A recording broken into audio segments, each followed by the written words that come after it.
अस्सलाम वालेकुम दोस्तों। आज के सबक में हम उर्दू के शॉर्ट फॉर्म्स और उर्दू की गिनती सीखेंगे। हम आज के सबक में ये सीखेंगे कि उर्दू में भी शॉर्ट फॉर्म्स आते हैं, यानी किसी भी लफ्ज़ का शुरू का हर्फ लिख दिया जाता है जिससे वो पूरा लफ्ज़ समझा जाता है जो कि वो एक्चुअल में लफ्ज़ है। और शॉर्ट फॉर्म्स के बाद हम गिनती सीखेंगे कि उर्दू की गिनती कैसे शुरू करते हैं और उर्दू की गिनती की कैसी बनावट रहती है। तो चलिए आज के सबक में हम यही सीखते हैं। ये चीज़ मैं आपको बोर्ड पर समझाऊंगा तो आपको अच्छी तरीके से समझ में आएगी। तो चलिए अब हम बोर्ड पर शुरू करते हैं। दोस्तों, अगर उर्दू की किसी भी किताब में सन लिखा हुआ रहता है, अगर ये बोलना है कि मैं 1994 में पैदा हुआ, तो सन को किस तरीके से मेंशन करेंगे वो चीज़ हमको देखनी है। तो सन इस तरीके से लिखा हुआ होता है। उर्दू में सन का सिंबल इस तरीके से रहता है, यानी ये सीन है और ये नून है, सन। और जो नंबर ऑफ ईयर्स है वो नंबर्स यहाँ पर लिखते हैं, जैसे 1994। और वो सन ईस्वी है या हिजरी है वो यहाँ पर मेंशन करेंगे। जैसा कि वो ईस्वी है तो हम इस तरीके से यहाँ पर लास्ट में लिखेंगे ईस्वी। ये हमज़ा लगता है मगर ये हमज़ा नहीं है बल्कि ये आइन है, आइन से ईस्वी। सन ईस्वी वहाँ से शुरू होता है जब से हज़रत ईसा अलैहिस्सलाम पैदा हुए थे। और अगर ईस्वी नहीं बोलना है, अगर हमको हिजरी बोलना है कि मैं सन 1415 हिजरी में पैदा हुआ, तो हिजरी के लिए ये वाली ह इस्तेमाल होती है दो चश्मे वाली।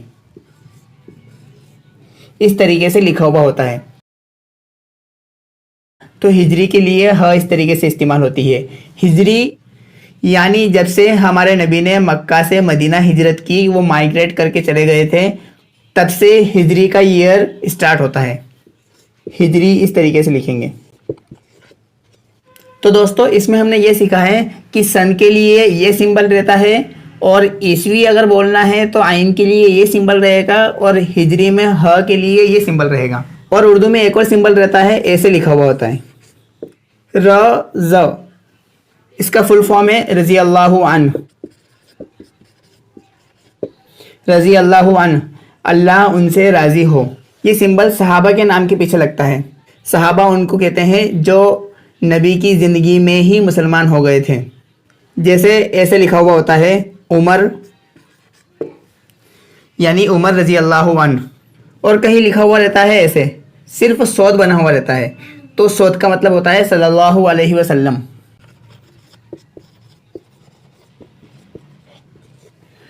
सौद से सल्लल्लाहु अलैहि वसल्लम, ये इस तरीके से लिखा हुआ होता है। जैसा कि मोहम्मद लिखा हुआ है, उसके बाद सौद लिखा हुआ होता है, मोहम्मद स। तो इस सौद से हम समझेंगे कि ये लिखा हुआ है सल्लल्लाहु अलैहि वसल्लम।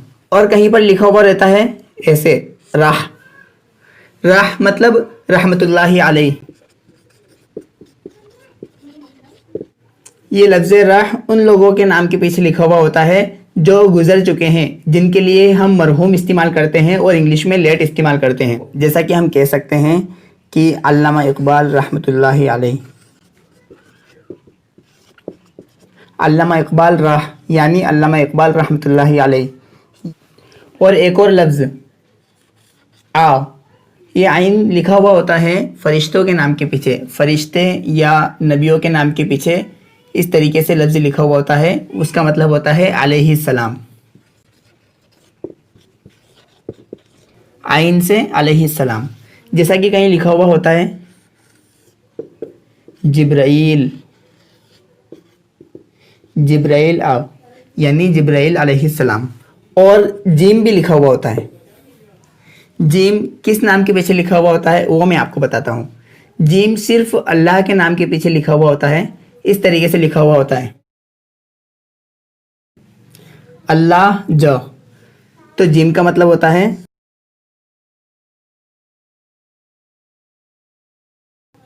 जल्ल जलालुहु।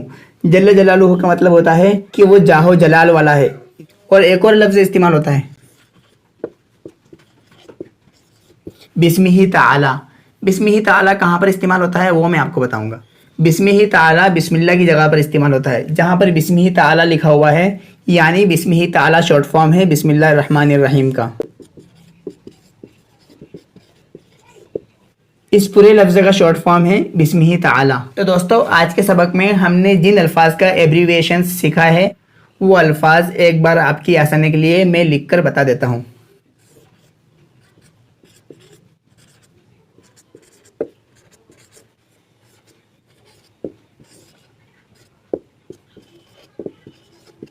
अब दोस्तों हम उर्दू की गिनती सीखेंगे। एक इसी तरीके से होता है जैसे नॉर्मल एक लिखा हुआ होता है, और दो इस तरीके से लिखेंगे कि दो का जो ये शोशा बनाएंगे ये हम राइट साइड में बनाएंगे, इतना आप याद रखिएगा, दो का हम राइट साइड में बनाएंगे। उसके बाद तीन, तीन में भी जो ये दो शोशे टाइप है इनको हम राइट साइड में ही बनाएंगे, तीन। उसके बाद चार, चार के लिए ऐसी लाइन खींचने के बाद हम गोलाई नीचे की ओर देंगे, इस तरीके से हम चार बनाएंगे। उसके बाद पाँच, पाँच के लिए हम बिल्कुल दिल की तरह उल्टा बना देंगे, इस तरीके से हम पाँच लिखेंगे। उसके बाद छः, छः के लिए ये जो शोशा टाइप है इसको हम बाएं हाथ की तरफ बनाएंगे। उसके बाद सात, सात के लिए हम नीचे तक लाइन ले जाएंगे और ये लाइन नीचे बराबर रखेंगे, इसको हम बराबर रखेंगे, इसको हम कभी भी ऐसे नहीं बना सकते। उसके बाद आठ, आठ हम ऐसे बनाएंगे और नौ बिल्कुल नौ की तरह ही रहेगा, बस इस तरीके से हम उसको बनाएंगे, नीचे ये लाइन नहीं ले जाएंगे। उसके बाद दस, दस के लिए हम एक बनाएंगे, उसके बाद हम सिर्फ डॉट लगाएंगे, इसको हम कभी भी ऐसे नहीं लिख सकते हैं, ये गलत है, बल्कि हम सिर्फ एक बनाकर डॉट लगा देंगे। इसमें ध्यान रखने वाली ये बात है कि आप कभी भी ये ना सोचें कि उर्दू दाईं तरफ से शुरू होती है तो गिनती भी दाईं तरफ से ही शुरू होती है, ऐसा बिल्कुल भी नहीं है, गिनती बाईं तरफ से शुरू होती है। जैसा कि हमें अगर किसी का फ़ोन नंबर लिखना है, मैं 10 रैंडम नंबर से ले लेता हूँ आपको समझाने के लिए।